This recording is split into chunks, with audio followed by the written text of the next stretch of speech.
Harit Joshi, a Hindi and Indian history professor at Inalco University in France, said that several people in France study Hindi to properly understand Indian society and history. He also said that Prime Minister Narendra Modi is popular in Paris and that people are looking forward to meeting him. DD India's Prasar Bharati reports. Joining me is Professor Harit Joshi, who's the teacher here in Inalco University, where Mr. Joshi teaches Hindi and Indian history to French people. Sir, what kind of excitement people tend to have for India? There seem to be a lot more people now want to learn Indian languages. Traditionally, the interest of French people in India has been more in terms of culture, spirituality, religion, etc. Now, over the past couple of years, maybe they are more keen on learning about how India is opening up to the rest of the world in terms of economics, in terms of geopolitics, etc. So this sort of shift can be witnessed. Is there a thing that your student asked you about India, about Prime Minister Modi? Is there any sort of a talk that happens? Mr. Modi, of course, has been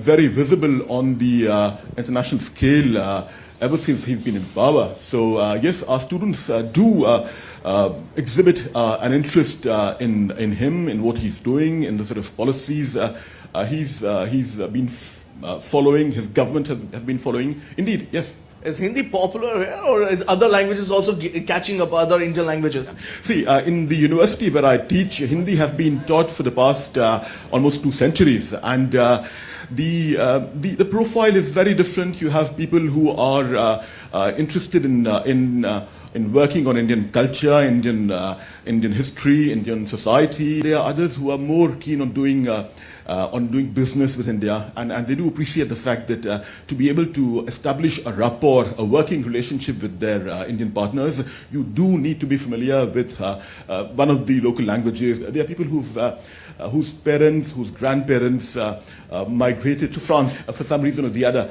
and they wish to learn Indian languages to sort of be in touch with their parts, with their roots. One more reason, and that is that in the French Foreign Ministry, there is a requirement for learning of an Eastern and Oriental language, and one of these is Hindi. So if you wish to have a high-level post in the French Foreign Ministry, you need to learn an Eastern language. So some of them are there for that reason as well. All right. So that was Professor Harit Joshi stating that India-French relationship has gone beyond the borders, and in fact now people in France, in Paris to be particular, they want to learn Indian languages, and Prime Minister Modi is quite popular here. With Prasar Bharati, this is Tapash Bhattacharya for DD India from Paris.